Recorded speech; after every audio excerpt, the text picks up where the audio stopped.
Hi, how's it going? It's been a minute. It's been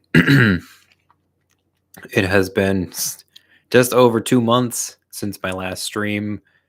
I guess it's I think like this midway through December was the last one, and now here we're at the end of February. The reason for that is that it's been an extraordinarily busy month. 2 months, a lot's happened. Um, the bullet points are I finished a video, I started a new job, um, brand new day job here in Minneapolis, and one of the other things that happened in the last 2 months is my 16-year-old dog passed away, um, which was so it was a lot to deal with. Uh, um, like logistically and physically and emotionally and mentally and spiritually and ecumenically and all those other things. Um, I skipped the stream last month just because I wanted to finish my video and I needed another. I needed the energy that I would have expended on a live stream to finish the video, and I got it done and it's up and it's schlocking on. I like how it came out. Um, I am almost done with the script for my next video. Top 10 favorite films of 2024, which I've even as I've been scripting it, I have continued watching films from 2024, hoping to get more and more. I don't know, hoping to get a wider sampling of the films of 2024 on the list, and it's worked. I've added three uh, since I finished my last video and started scripting it. So anyway, and it's been super fun. I forgot how fun it is to script a top 10 list. Like, I don't have to worry about like overarching like themes of the video or like a narrative arc of the video. It's just like, these are my 10 favorite films. And usually I like to come up with like an interesting arc, or it becomes a big research project. I try to present each video in a way that nobody else would, or in a way that nobody else has. But when it comes to a top 10 list, it's just I wind up liking so many things that nobody else is talking about that it becomes its own justification to do it as video, if any of that makes sense. So it's been I don't know, it's like I spend a lot of time in like November and December just browsing Amazon, just looking at the stuff that they're putting out that can be rented, just to be like, hey, what's this?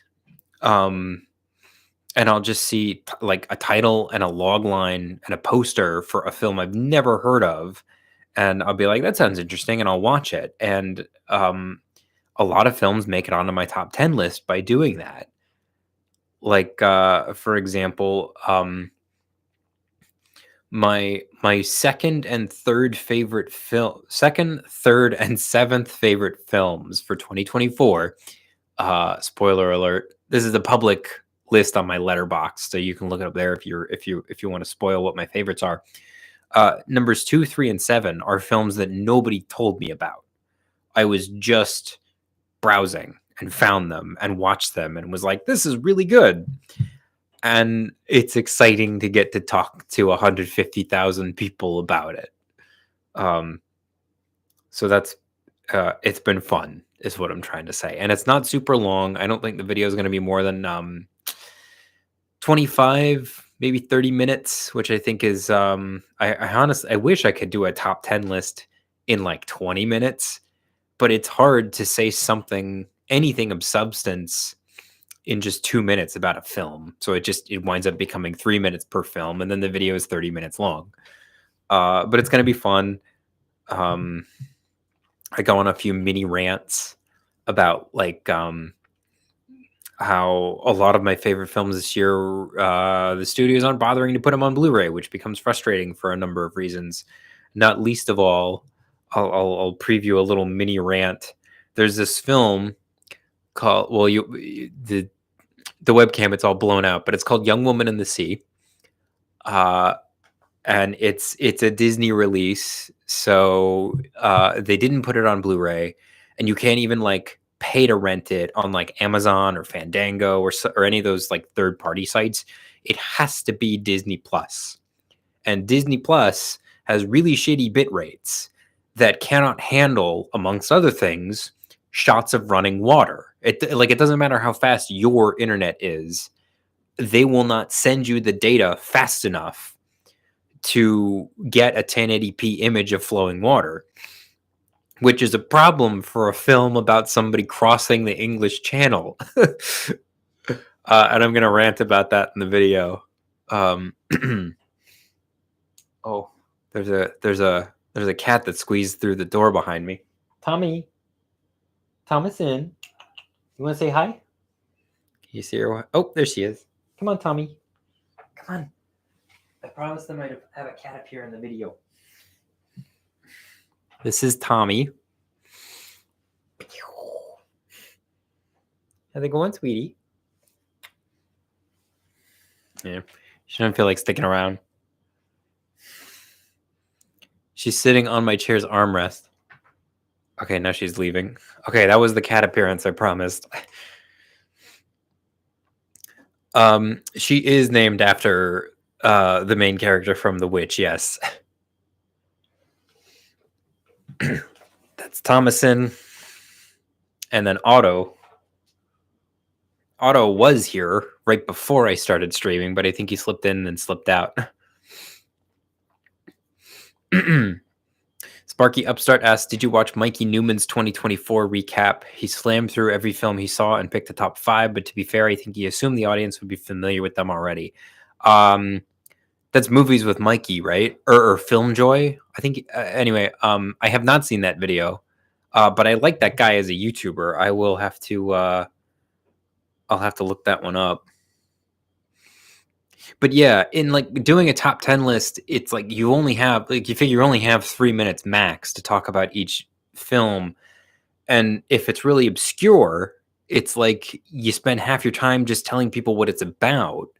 And then you have to, it becomes a skill to get in, familiarize the audience with the film, but not too much, not so much that they feel like you spoiled it. Explain why this is significant, and then get out and move on to the next one. I like the and I like this particular challenge a lot. But yeah, and what I wind up doing is the really popular ones. Like, I don't summarize the plot of Dune 2 because I think most people, they know the gist. Another one is Challengers. I don't spend a ton of time reviewing the plot of that step by step.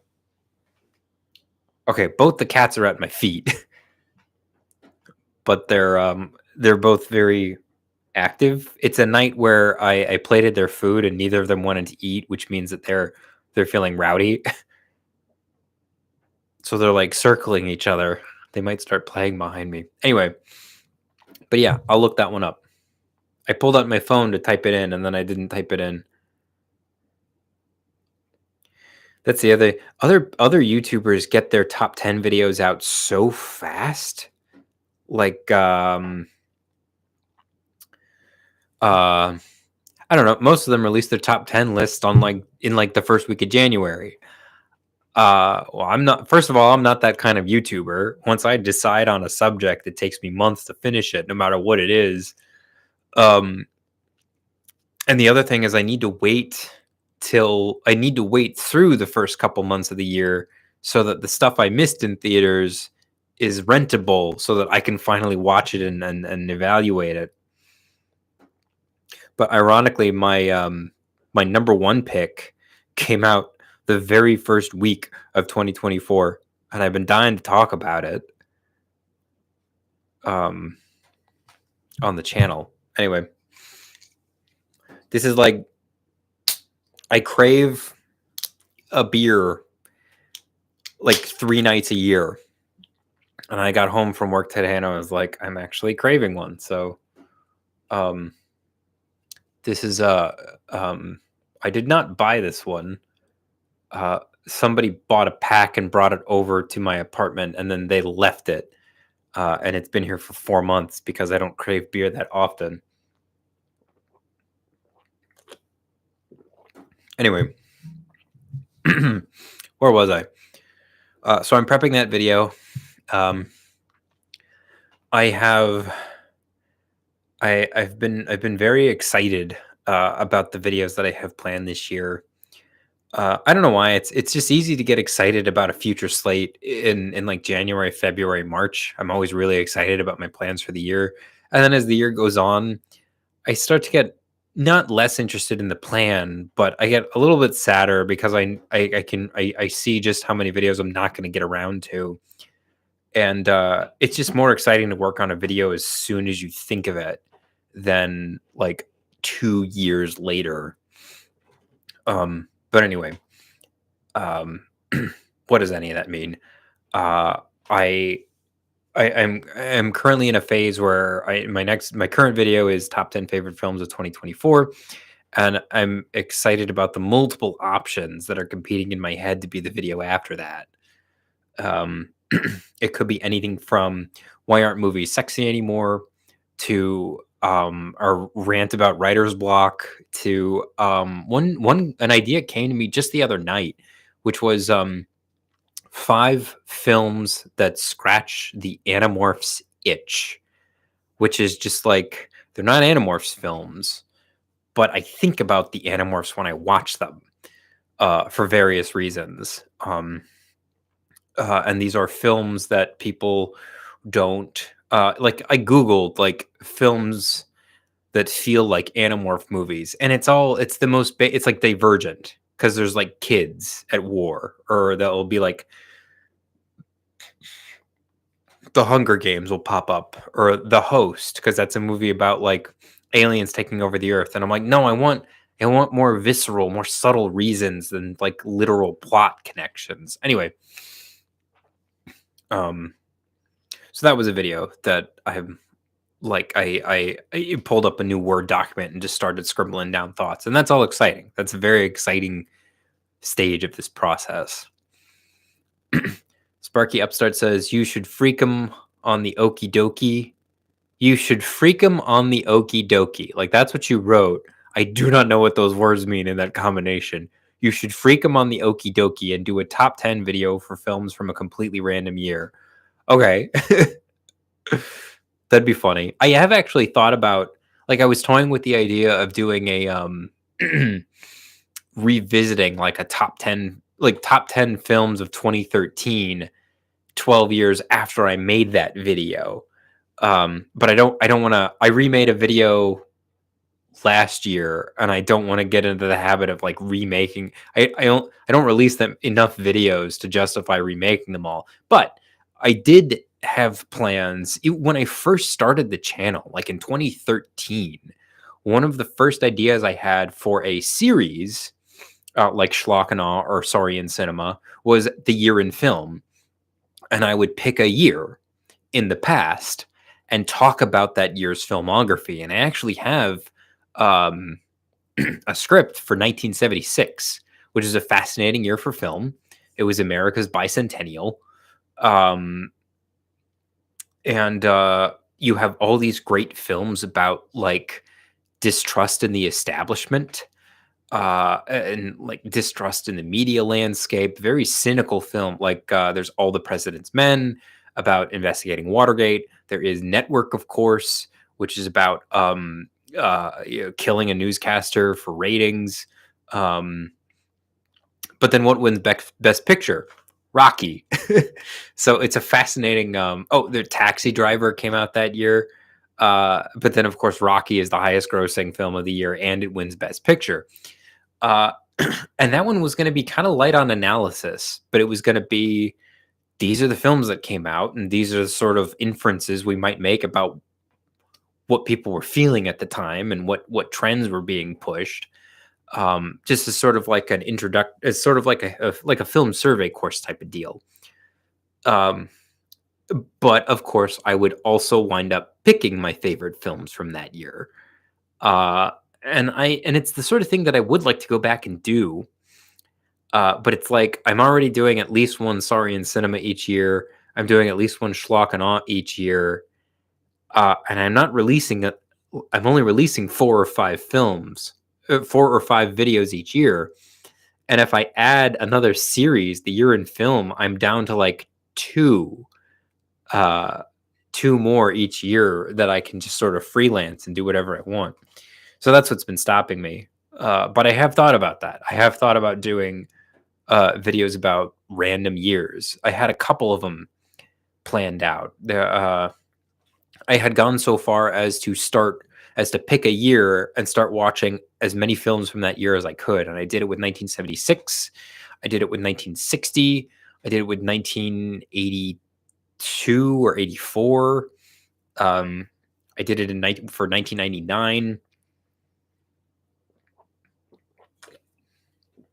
And someday I would like to do that. The dream would be to do this full time. But I don't think I'm anywhere near that right now. Anyway,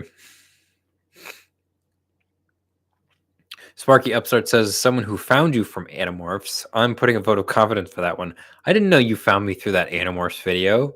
I've done two. I think the first one, which was like 2014, was like top 4 reasons why the world is ready for an Animorphs film. And then like a year or two later, I did top 4 reasons why Animorphs should be a Netflix series. And now I've swung the pendulum has swung back. I'm back to thinking it should be a film series. Like we're due for a 90s nostalgia boom. These things happen in 30-year cycles. Like in the 1980s, we got a bunch of remakes of 1950s films. Like they remade The Blob and The Fly, and anyway, those are the ones I can think of off the top of my head. But then in the 2010s, we got the 1980s nostalgia boom, and the reason is because it takes 30 years for kids to grow up and enter the industry and start deciding on what projects they want to make. And we're due for the 90s now.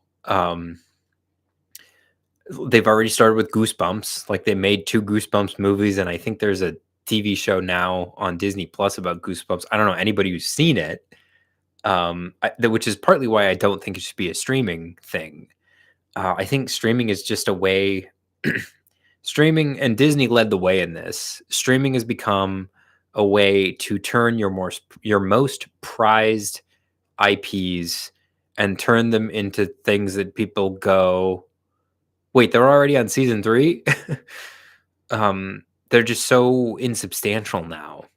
And I don't want that for the Animorphs. I would rather think like phase 1 Marvel, where it's like you put out one film, you plan 3 more, and then you put out another film and you plan 3 more, and then if the first 2 do really well, you put out 2 films in a year, and then maybe you plan 4 more. Anyway, it just more careful about it.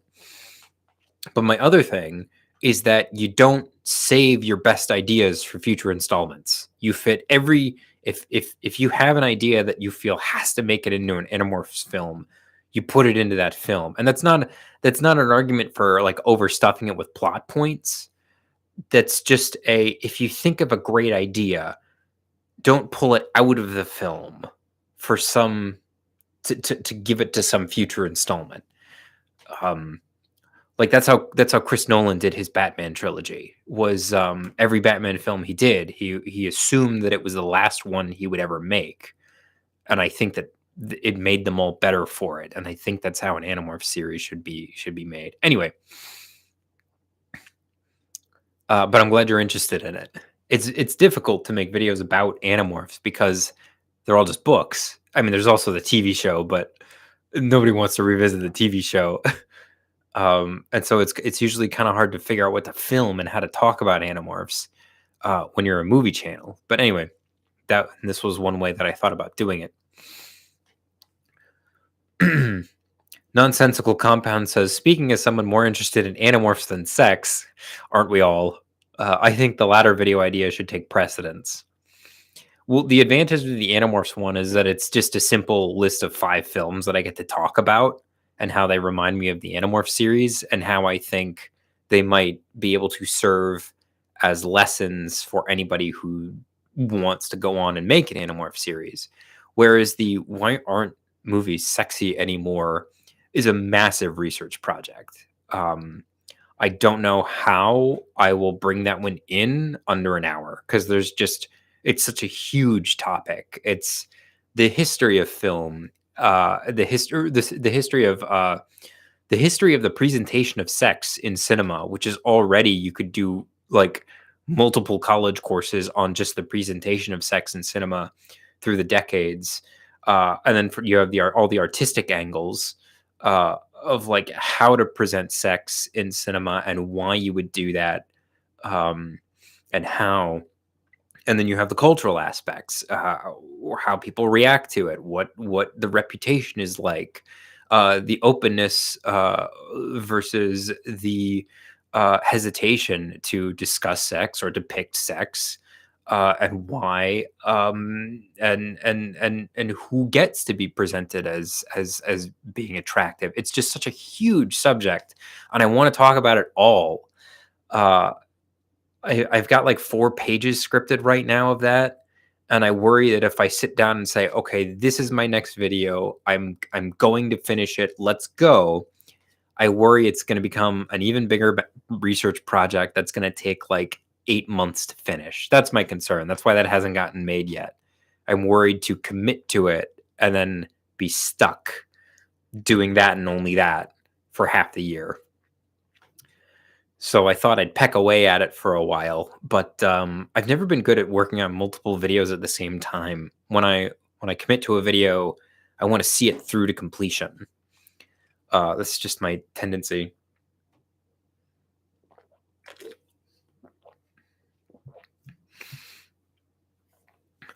Sparky Upstart says, I think the 90s nostalgia is being delayed because it's a lot harder for the 90s kids to get into the industry. Oh my God, that is exactly why, isn't it? Like, that's me. That's my story.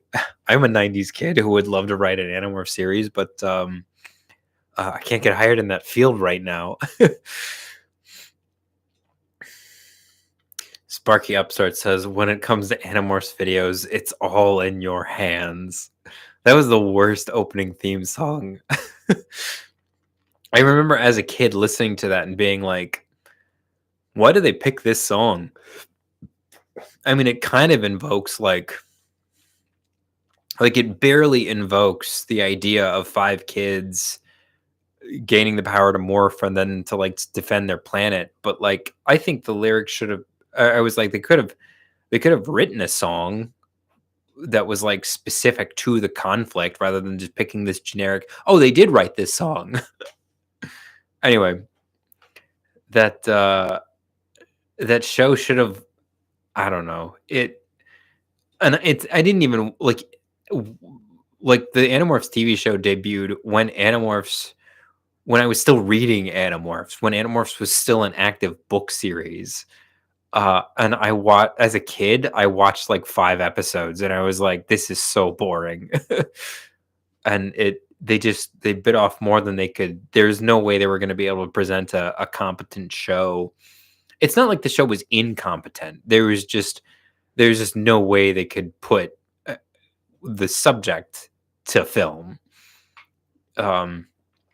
Kids morphing into animals and attacking giant alien monsters was not going to be done on the budget that they had. Would probably, to call it a budget sounds kind of like the budget for the Animorph show was probably the catering budget for other shows. And you can really tell as soon as the opening theme song starts.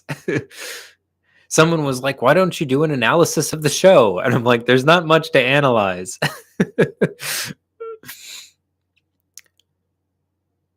Sonatira, I'm sorry. You've sat in on chats before, and I feel like I butcher your name every time. But Sonatira says, "You once saved my sanity during COVID by sending me a reading list. I get this. I get that this is a film channel, but I'd love to see a video about media agnostic favorites of yours. Oh, I'm glad you I'm glad you um thank you. Thanks for saying so. That I sent you something and it helped. Um that reminds me, one other video topic that I've been thinking about doing lately is top 10 favorite films I've never had the chance to talk about on my channel.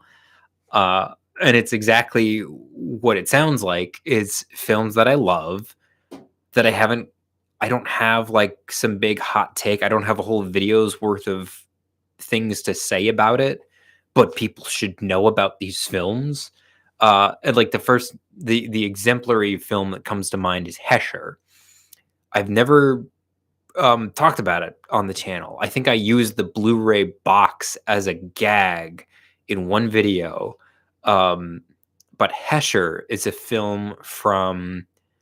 It's so obscure it doesn't even have an easily communicable release year.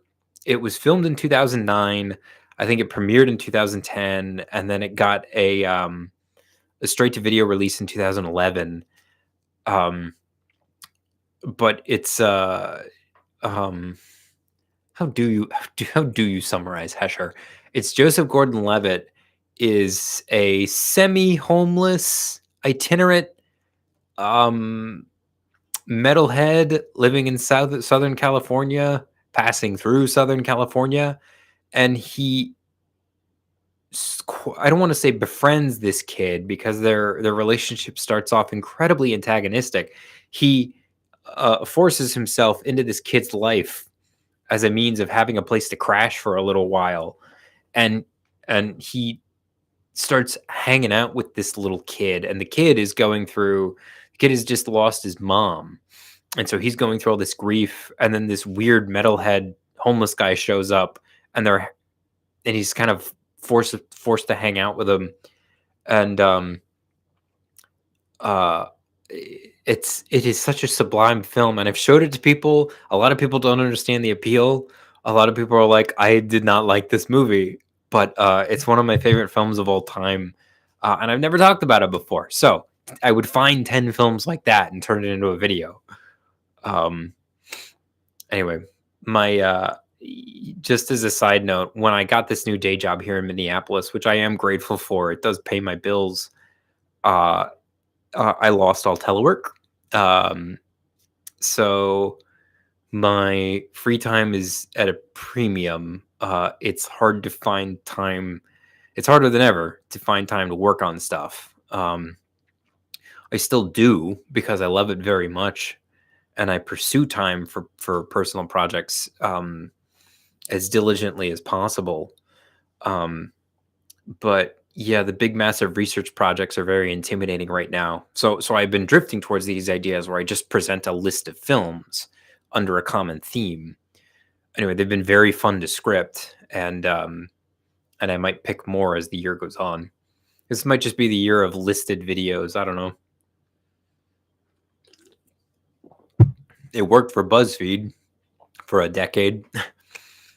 Sparky Upstart says Animorphs TV show analysis can't get very far past they painted a horse blue as a stand-in for Axe. Yeah, exactly. Nonsensical Compound says sorry about the less than flexible job sitch. I appreciate that, but I'm also not in a position to look gift horses in the mouth. Um, I am. I consider myself extremely lucky. I don't know. I moved out to Minneapolis with no work lined up. I had 90 days of telework that my previous employer was gracious enough to grant me. It was a trailblazing policy. They'd never done that for anybody, but they agreed to do it for me. And somehow it was the fastest job search I've ever had. I've never found a new job in 90 days, but I did it, and I didn't miss a paycheck, even though I moved to a city I'd never been um, to a city where I knew no one, and and I um, I found work, and I don't know. It's like it's I, I gratitude feels like a weird word because people are like, "Well, Serge, you're the one who like they're not doing you any favors by hiring you. You're gonna do work for them." But right now, in this moment, um, I am happy with the set of circumstances that led to me being as okay as I am. I talked about this with my partner a lot in the last 4 months. So much life has happened in the last 4 months, and a lot of it has been bad.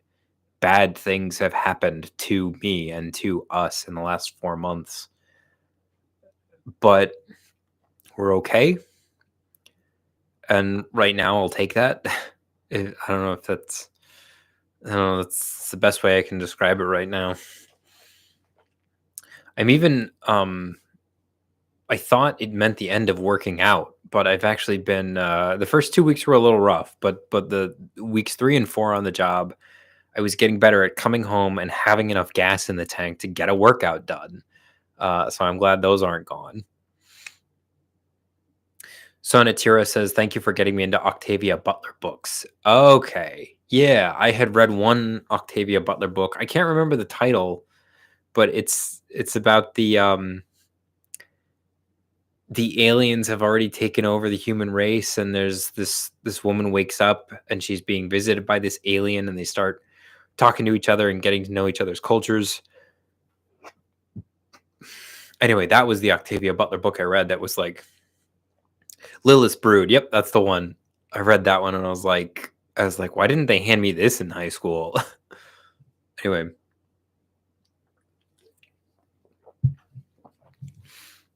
you know what we haven't talked about is movies I've been watching lately. My partner and I started a thing recently called Tubi Tuesdays, where on Tuesday nights we just open up Tubi and we start scrolling and we find a film that we've never heard of, but the logline is interesting, or it's got a cast we really like, or the clip that they play is especially intriguing, and we'll just watch it. Um, so lately I've been watching a lot of weird films. Every now and they're not all weird, but like one film a week will be like something I've never heard of, and it's been a fascinating experience. Like last night, I watched a film called Prince of Jutland, sometimes called Royal Deceit. Like the letterboxed page is funny because it says Prince of Jutland is the title, but on the poster, you can't see it in the screenshot, but the poster, that title, that text there says Royal Deceit. And it's because it was released under both names, both titles. Um, which is how do you describe that movie? It does not describe itself as an adaptation of Hamlet. It says that it is an adaptation of the same source material as Hamlet, which I think is such a funny. It's just an inherently hilarious distinction to make. But it's Christian Bale plays Amled, uh, and he is not away in another kingdom when his father is murdered by his uncle. He witnesses his father being murdered by his uncle, and then he pretends to lose his mind on sight of seeing his father murdered. And the way that he pretends to lose his mind is by crowing like a rooster and barking like a dog and speaking nonsensical slam poetry to everyone in his village. And his uncle is like, or his uncle's cronies are like, should we kill him? And the uncle's like, nah, he's lost his mind from grief and shock. We might as well leave him alive. And then he like plots and schemes to take revenge on his uncle. And it's so weird. We didn't even watch that one on Tubi or on a Tuesday. That's what we've also like. Sometimes Tubi Tuesday, we will deputize a Wednesday or a Thursday into a Tubi Tuesday, and if it's available on Amazon Prime, we'll watch it there where we don't have to watch ads. But the point is, we're just finding more and more random films to watch. Like another one that we did last week was a film called Absence of Malice. Absence of Malice. Never heard of it before. We just found it by browsing Tubi.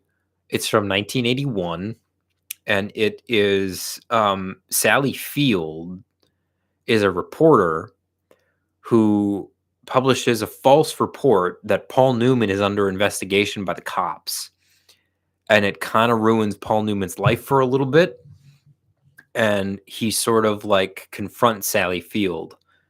And he's like, you kind of ruined my life with this bullshit story that you reported from an incorrect source. I would like to know your source so that I can figure out who's actually trying to ruin my life. And so there's like, it's a film about journalistic integrity and cops and the politics of crime, or the politics of trying to blame people for crime. And it wasn't like a masterpiece, but it was such an interesting random watch. And that is the spirit of To Be Tuesday. We also, I'm gonna find one more To Be Tuesday that we watched recently. Carnal Knowledge was another one. Had never heard of it before, but it was on Tubi and we watched it. How do you explain carnal knowledge? But I don't know. It's not even carnal knowledge's claim to fame when like you look it up on IMDb and go to the trivia is that it's the first theatrical release that used the word cunt. Like that's not what we knew about it going in. That's not why we picked it.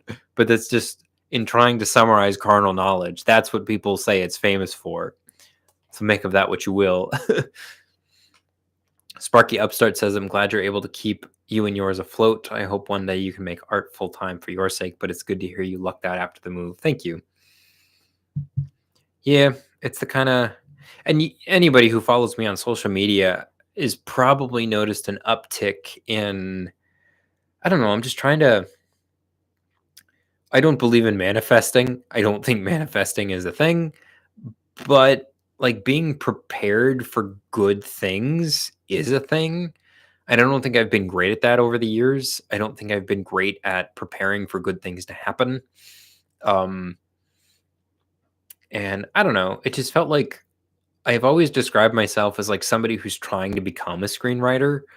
And something about the move, something got jostled in my brain, and I've been more comfortable with the idea of I am a screenwriter, and but I just don't have any jobs right now. And so I'm talking more like somebody who does write screenplays and is just looking for the next sale. There hasn't been a sale yet, but I am looking for the next one, if that makes sense. And I don't know, it feels very different in my head lately. And it's encouraged, like I've gone out and done things. Like I'll just remind people that I have scripts on Coverfly that they can download, and then people will. I've had like 6 people request scripts like in the last like 3 months, which is a lot. Like there were 2 requests to download scripts in the last 3 years, and then I started telling people, by the way, I have these scripts randomly, and then more people download them. Which in hindsight, it's like, yeah, obviously, like nobody's gonna download them if you don't tell people about them. But I've never been good at self promotion. I've always been really bad at self promotion. My instinct was always like, I would rather let my work speak for itself. But it's like if nobody knows your work is out there, it can't speak for itself. I guess the difference is like, someone has to speak for my work. Like my work can speak for itself, but someone needs to speak for my work. So I've been doing a lot more posts on Instagram, for example, of like script progress this weekend. And hey, I found a management company that accepts unsolicited submissions. And so I sent them a copy of my script for them to read. Stuff like that. And it's felt good. it's just felt, I guess the popular term is not even networking, but I've I'm stoking coals, right? And that feels good. And I encourage everybody to do it. Do the thing. Do the thing this weekend. That's what I've got. Um, Speaking of which, I do hope to finish my top 10 favorite films of the year script this weekend. I would love to like finish it and then record it, but I don't know if I'll have the energy. Um, but I should at least post it to Patreon for the people. I think that's a $5 tier. You get early access to the scripts. I'll post that once it's done. Anyway, Nonsensical Compound says Tubi's a rich vein. Finally got to see Paprika there. Sparky Upstart says, ooh, Paprika's a trip. The ending was very divisive amongst my anime club. I know of Paprika. Like I can picture the poster, those eyes, right? But I've never actually seen it. I should finally get that done. Nonsensical Compound says, quotes me, I don't believe in manifesting, and then asks, you got something against listing cargo and passengers? Fine. You got me there. One of my favorite jokes is when somebody's like, I don't believe in so and so. No, I'm screwing this up. Someone will say, like, um, I don't believe in voting. I'm picking a completely random example. Like, I don't believe in voting. And we all know what they mean is that they do not participate in voting. But you just say to them, oh, it's real. So yeah, I appreciate that joke, he said, while explaining it and killing it. Anyway, Nonsensical Compound says self-promotion is hard even when you're confident in the material. Appreciate the encouragement. Yeah, it's like I don't know what's beaten into us as children or whatever, but it's very difficult. I have found it very difficult historically to be like, I think I do good work and I think you would like my work if you took a look at it, or I think you should take a look at it to decide if you think it's good too.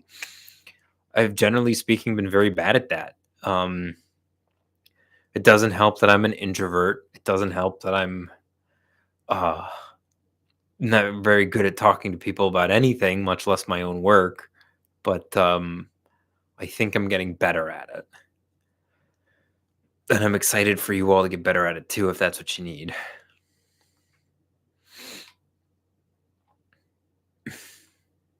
Oh, and then Nonsensical Compound confirms or concurs. Paprika is divisive but worthwhile. All right, I'm gonna add it to my watch list right now, so I don't forget to look it up. Because I've known about that one for years. I just never gotten around to watching it. Oh wow! And everybody I follow, I'm looking at everybody else's ratings of the people I follow, and it's 4 stars, 5 stars, 3.5 stars.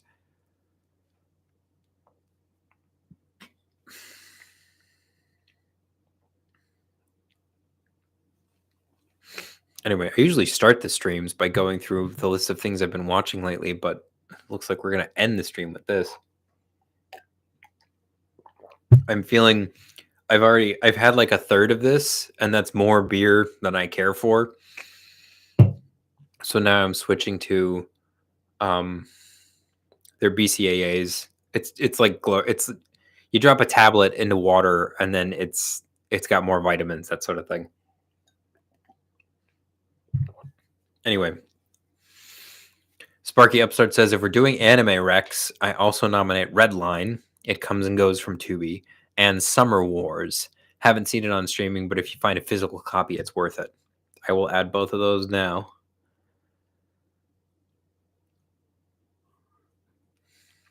Redline from 2009.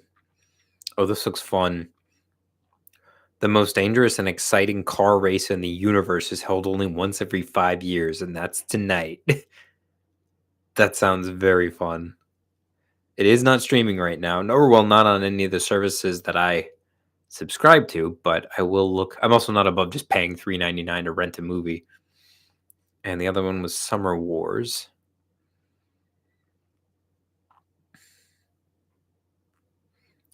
And like two 2 people I follow on Letterboxd have seen it, and they both gave it 5 stars.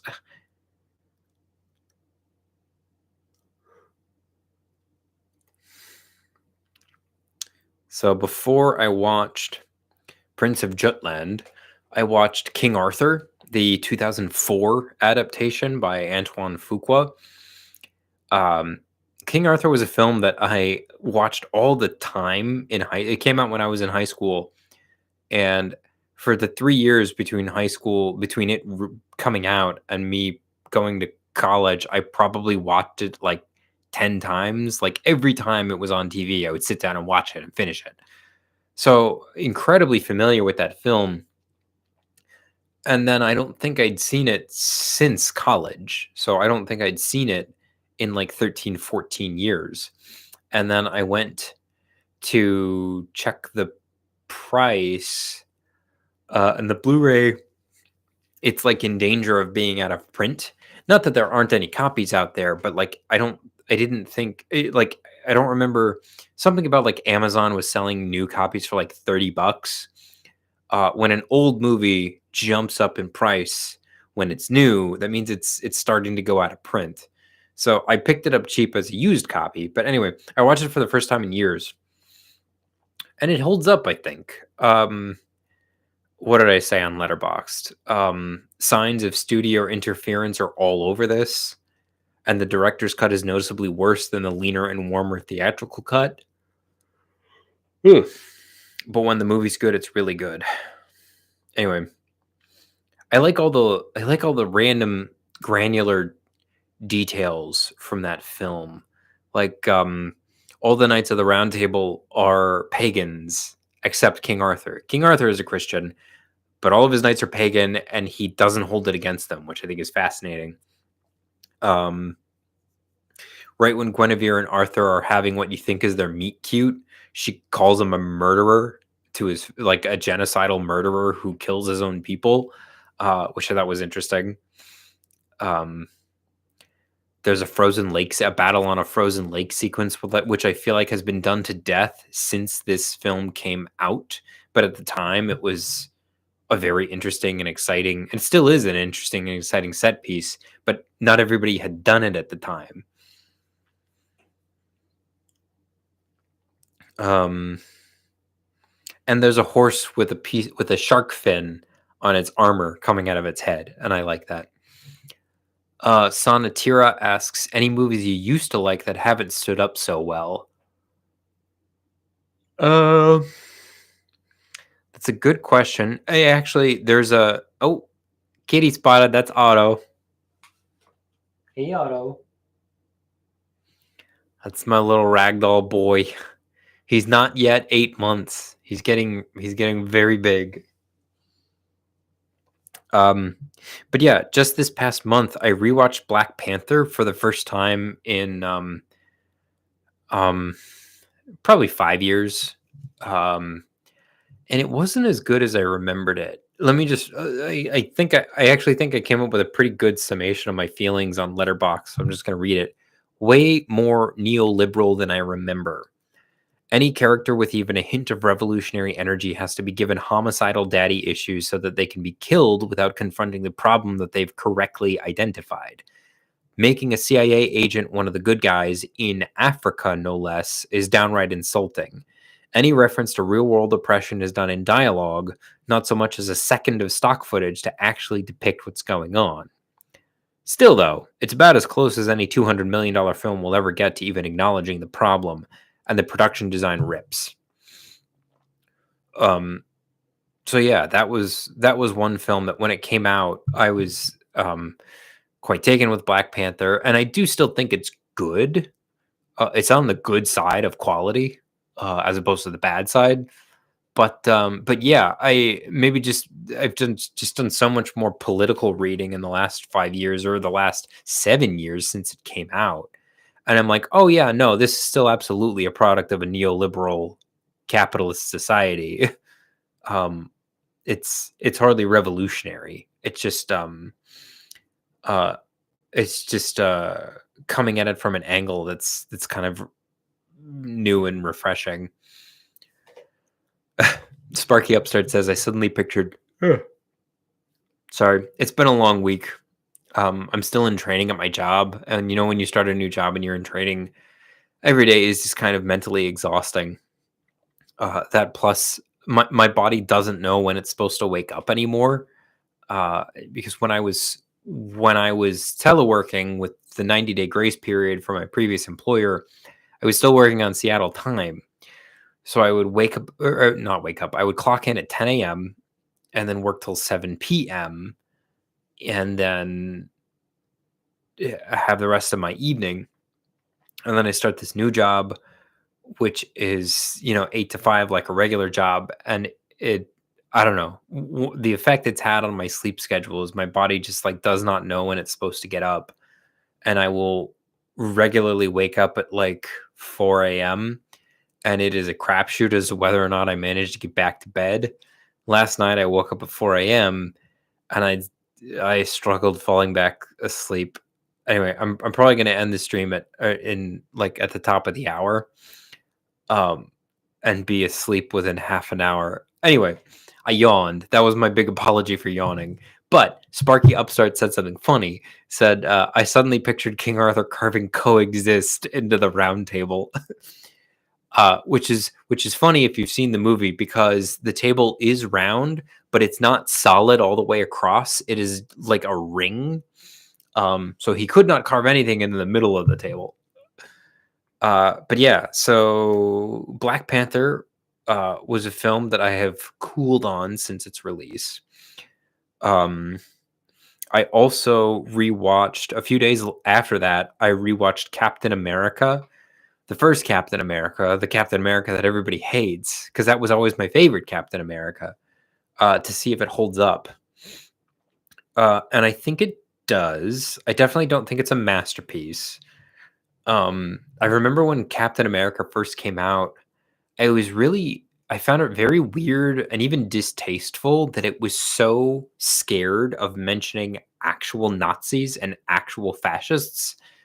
Um, to the point where there's like two Nazis on screen in the film when those two Nazis visit Johann Schmidt's laboratory for like 30 seconds before they're blown away. And they're wearing swastika armbands, but I remember thinking it was very weirdly conspicuous how terrified the movie was of showing swastikas on screen, Nazis on screen. And it felt to me at the time when it came out in 2011 like they were scared of acknowledging that Nazis were real, that Nazis actually existed and actually had these ideologies that had to be kicked to the curb, in favor of just like this cartoony thing. This cartoony, the Red Skull. I was even pissed the first time I heard someone say "Hail Hydra" in the movie, because I'm like, okay, well, s- "Hail Hydra" is English. That is an English sentence. Um, they should be saying "Heil Hydra," but the filmmakers must have known how stupid that sounds, so they Americanized their little Nazi slogan. Anyway, but when I rewatched it this time, and I think it's the first time I rewatched the entire film since it came out in 2011, that stuff didn't bother me as much. I was like, yeah, the filmmakers know they're not making a film about actual Nazis. They're making a fun diesel punk adventure movie set during World War II. So you might as well not have Nazis in it. You might as well have these cartoony villains. So I think I was more receptive to Captain America after all this time. Um, I also, at the time it came out, I didn't like it as much because I thought it was like this story about American exceptionalism. But as we saw, where the next films in the Captain America series went, um, it is like it's still a product of a neoliberal capitalist society that like America is always going to be assumed to be the good guy, just with like bad eggs that need to be squashed. But there is this sort of acknowledgement that like Steve Rogers is built different than the forces within the government that find him useful for a time before they inevitably betray him because he has too much heart and too much independent thought to do their every whim and command. And I really think they sowed the seeds of that in the first Captain America, and I could pick up on it, and so I enjoyed that more. Anyway, that was my review of Captain America. What other standouts are there? I watched a film. Oh wait, somebody mentions Marvel. I want to get to that before I move on. I always took Nonsensical Compound says I always took Marvel Studios being gun shy regarding Nazis was acknowledging that comic book films are not the forum for that kind of gravity. Yeah, and that's kind of how it felt for me on this latest watch. It's like, yeah, why would they try and make a statement about Nazis, actual Nazis, in their movie about super serum soldiers? Although I will say, for all the talk that society always talks about, like, the term Ubermensch is linked to Germany and the Nazis when, like, nobody's been in greater pursuit of an aesthetically perfect white boy than America. And one of my big complaints from the original, from Captain America when I first saw it in theaters, was the movie becomes so much less interesting after Steve Rogers gets his powers. And I think there's something to that still. I think the not that the movie's less interesting after he gains his powers, but the film loses something when he gains his power. He's someone who's prepared to lose before he gets his powers in a way that, like, the Marvel films will pay lip service to the idea that they might not make it. In Age of Ultron, there's like a line where Black Widow, she acknowledges that she says, like, I didn't say we should leave. There's worse ways to go. She's acknowledging that they might not make it. And I like that. And I think once he gets his superpowers, like, even the scene where he's I mean, spoiler alert for a 14-year-old film that's spoiled by every Marvel film that came after it. But at the end of the film, when he's in the plane and he's gotta put it down so it doesn't hurt anybody, he's got to crash it into the Arctic, and he figures he's gonna die, and Peggy Carter figures he's gonna die, and they're talking to each other, making plans, pretending like they're not both sure he's about to die. That's a good scene, but and you feel for the characters because you know that they are convinced that they're going to die, but the audience knows he's not going to die. So anyway, but when you sign up to watch these films, you sign up for the fact that they're serialized. So it's not like that ruins the movie for me.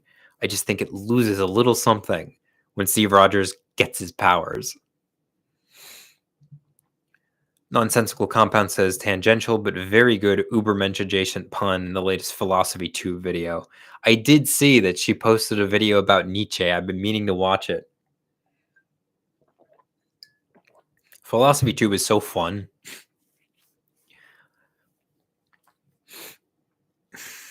Philosophy Tube and H Bomber Guy and foldable ideas are probably my three favorites.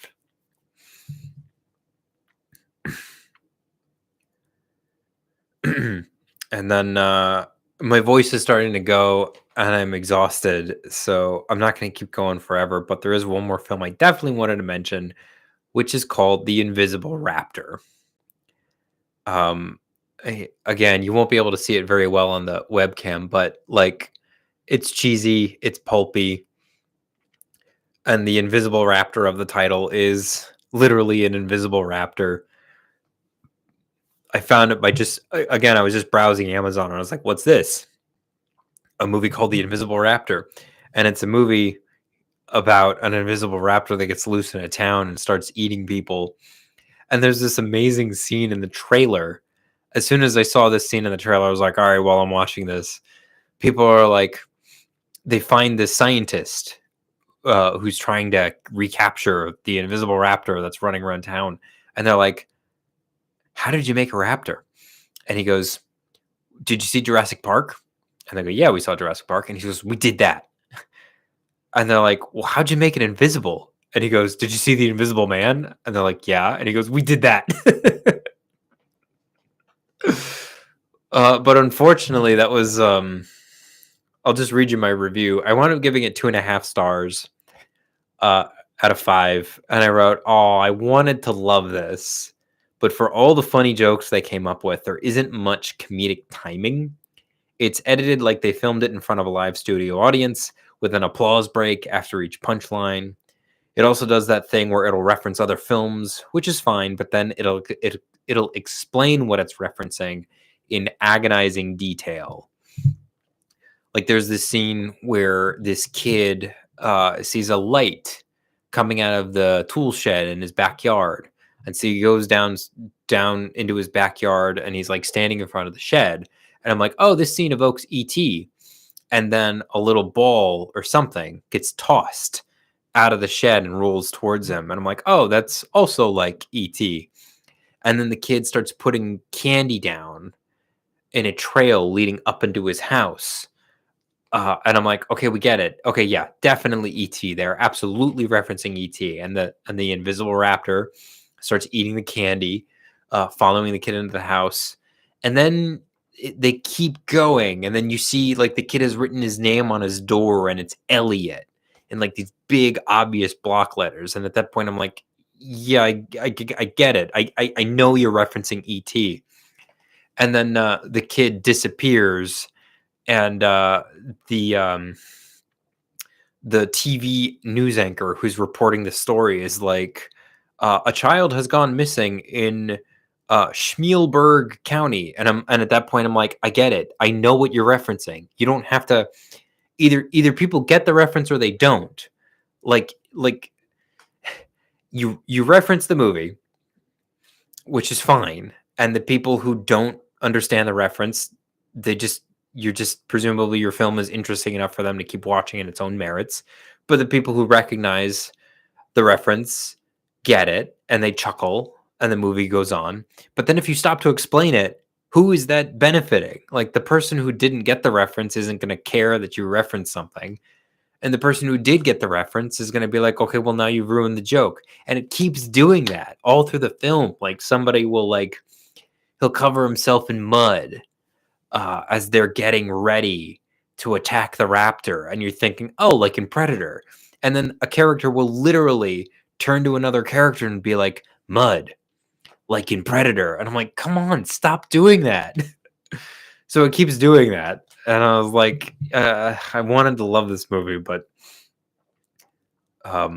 anyway, that was The Invisible Raptor. Anyway, my voice is shot. My nose is stuffy. I think I'm gonna go have like a hot toddy or at least a hot tea before I probably get ready for bed and turn it in on this Friday night at 9 p.m. because I know how to party. But I want to thank you all for tuning in. This has been fun catching up. It's been a it's been a very busy, very exhausting, very challenging 2 months.